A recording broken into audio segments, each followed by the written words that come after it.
Hello students, I hope you all are fine. Today we are going to start with the lesson phrasal verbs. So what is phrasal verb? I think you all know what is verb. अभी phrasal verb क्या होता है? Here is a definition.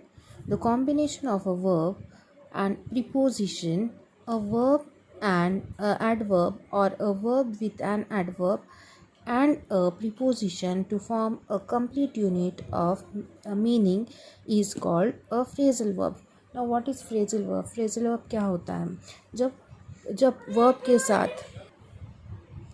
जब किसी भी verb के साथ preposition या एडवर्ब जुड़ जाता है तब वो फ्रेजल वर्ब बनता है. I have something here to show you all. So what is phrasal verb? Here verb और प्रीपोजिशन, जब वर्ब के साथ प्रीपोजिशन जुड़ जाता है तब हम उसे फ्रेजल वर्ब बोलते हैं, या वर्ब के साथ एडवर्ब भी लग सकता है तब हम उसे फ्रेजल वर्ब बोलेंगे. सो what is different between verb and phrasal verb? Verb का मीनिंग हम डिफरेंट होता है और जब उसके साथ प्रीपोजिशन या एडवर्ब लगता है तो उसका मीनिंग दूसरा होता है. सम एग्जाम्पल्स है हियर. 10 एग्जाम्पल्स मैंने यहाँ पे लिए हैं आपके लिए. सो यहाँ पे फर्स्ट एग्जाम्पल है look at. So look is something different. Look जब हम देखते हैं, यानी कि सिर्फ देखते हैं तो उसको हम लुक बोलते हैं.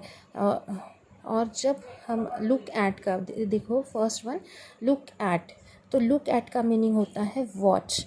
अभी देखो, आप बोलेंगे लुक एंड वॉच में क्या फ़र्क है?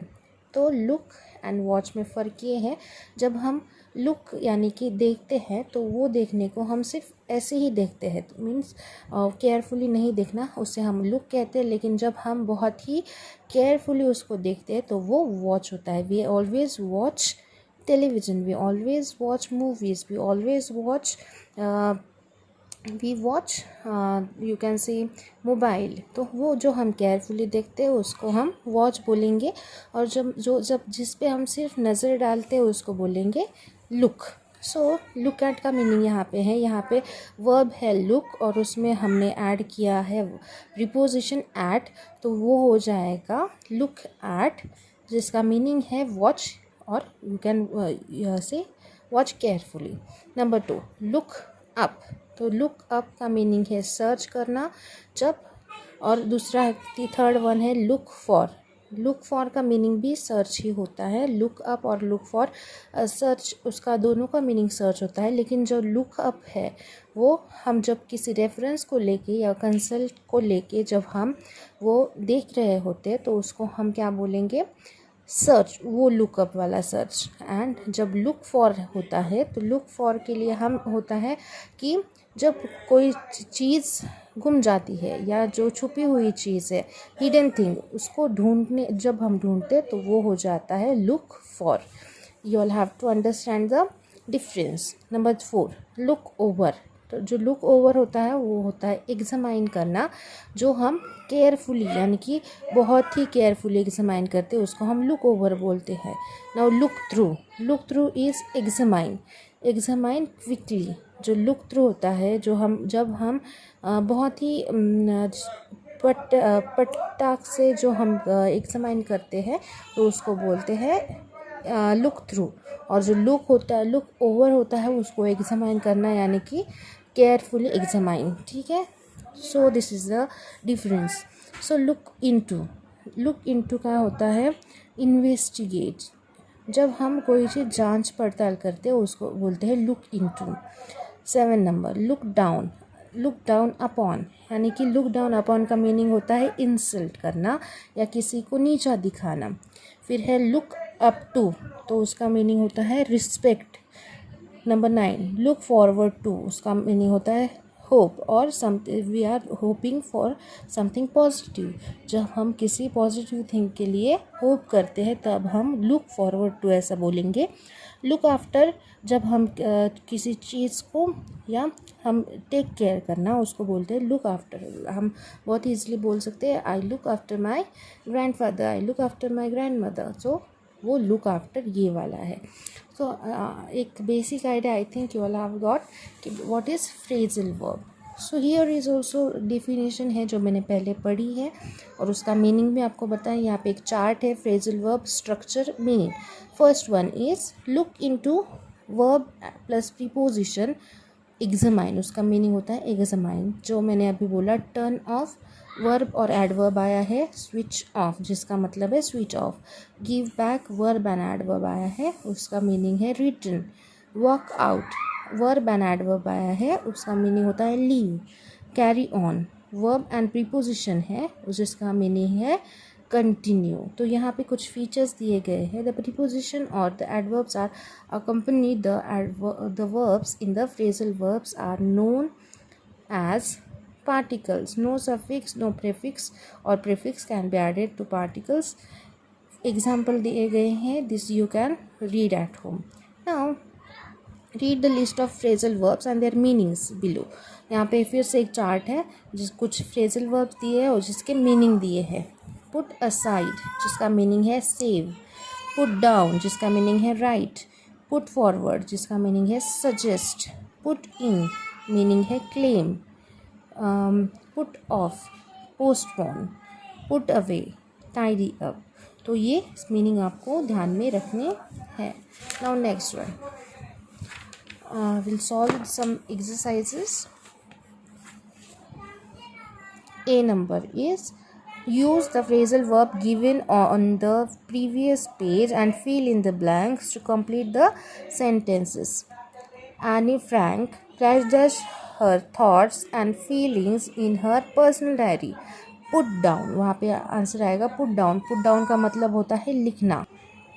Second one is the manager dash dash good ideas to improve the sales of the new product. तो जो द मैनेजर पुट फॉरवर्ड यानी कि रखना, आगे रखना या प्रस्तुत करना, उसको बोलेंगे put forward.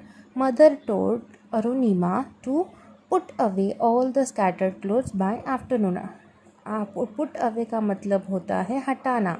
Number 4, Sona put aside some pocket money to buy a gift for her mother. Put aside यानी कि अलग रखना. Raghav put in a claim for car after a tree fell on his car. Put in का मतलब होता है claim करना या जो क्लेम के लिए प्रोसीजर जो है वो कर देना. His trip was put off because the flight got cancel. जो पुट ऑफ का मतलब होता है स्थगित होना या पोस्टपोन होना. तो ये हुआ question number A. Now what is B number? Fill in the blanks with the words given below and ensure that they mean the same as the words given in the bracket. First one, pull up, reprimed. Number 2, pull off, जिसका मतलब है succeed. Number 3, pull through, recover, pull down, demolish. Now number C, fill in the blanks with appropriate phrasal verbs from the list given above. The tenses may be changed wherever required. The old lady was able to pull through the troubled times because of her son's support. तो जो pull through है वो है काबू पाना या उस पर ओवरकम करना. Number 2, the old house was pulled down and a multi-story building was constructed at the site.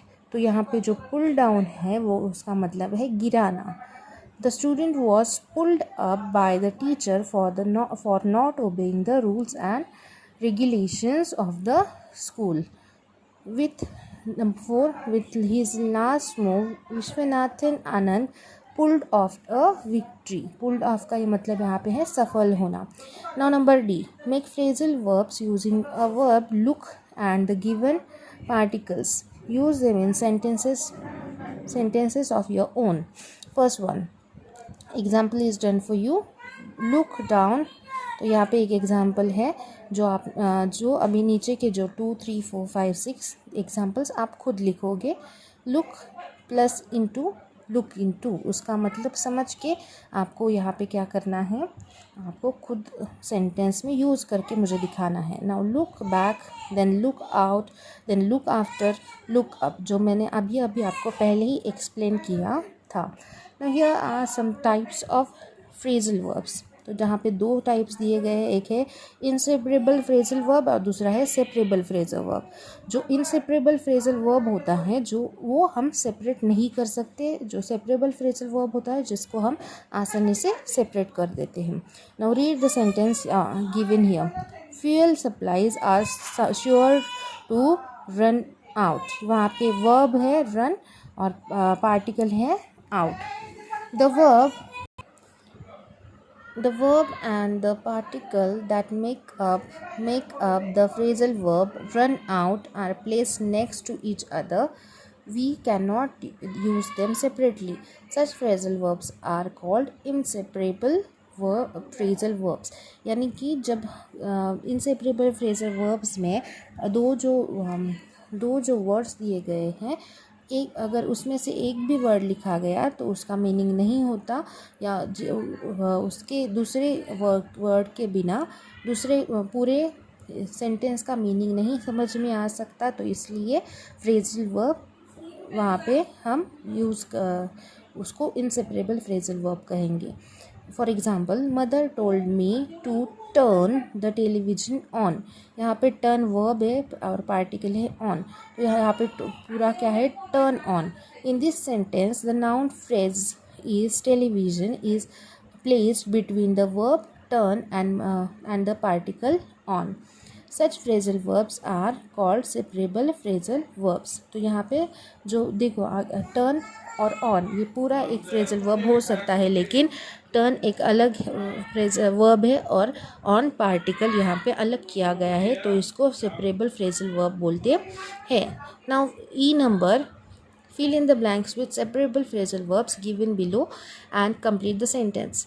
First one, turn the radio on, यानी कि रेडियो ऑन करो, turn the radio on. This is separable phrasal word, यानी कि दोनों separate किए गए हैं, तो उसको क्या बोला है, separable phrasal verb. Number 2, father told me to turn the lights off before I left the room. Turn यहाँ पे है turn off. The manager put the meeting off till next week. Mother told Anisha to clean the kitchen up.